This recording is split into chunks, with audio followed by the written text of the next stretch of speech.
સુરતના લિંબાયત ખાતે શાંતિ સમિતિની બેઠકનું આયોજન કરવામાં આવ્યું હતું. સુરતના લિંબાયત વિસ્તારમાં આગામી આવનાર ગણેશજીના પવિત્ર તહેવાર નિમિત્તે ગણપતિ સ્થાપના અને વિસર્જન સુધી 10 દિવસ અને મુસ્લિમ સમુદાયનો પવિત્ર તહેવાર ઈદે મિલાદ ઉલ નબી ડોક્ટર મોહમ્મદ સાહેબના જન્મદિવસ નિમિત્તે લિંબાયત વિસ્તારમાં બંને તહેવારો શાંતિમય રીતે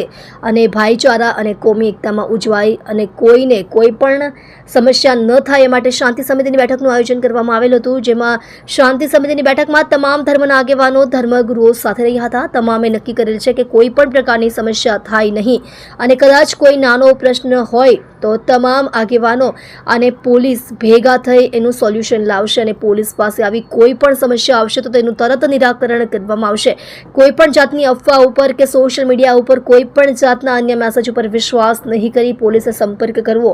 અને તમામ તહેવારો અત્યાર સુધી શાંતિમય કોમી એકલાસ વાતાવરણ વચ્ચે અને તમામ ધર્મની ધાર્મિક લાગણીઓનું સન્માન કરી ઉજવાતા આવ્યા છે અને તે રીતે ઉજવીશું એવો વિશ્વાસ વ્યક્ત કરવામાં આવ્યો હતો. આપ જોઈ રહ્યા છો ગુજરાતની સૌથી પહેલા ખબર આપતી Surat express news channel director Rajesh મંગલેની સાથે. સુરત શહેરના લિંબાયત પોલીસ સ્ટેશન વિસ્તારમાં આગામી બંને પવિત્ર તહેવારો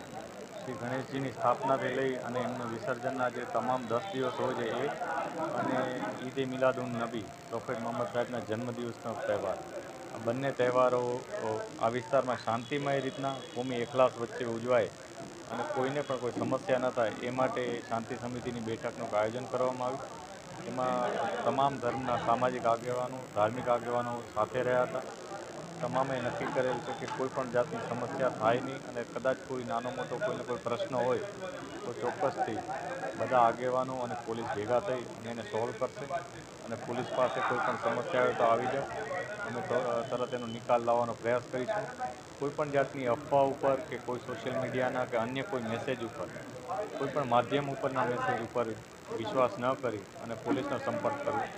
અને આપણે તમામ તહેવારો અત્યાર સુધી જે રીતના શાંતિમય અને કોમી એકલાસ વચ્ચે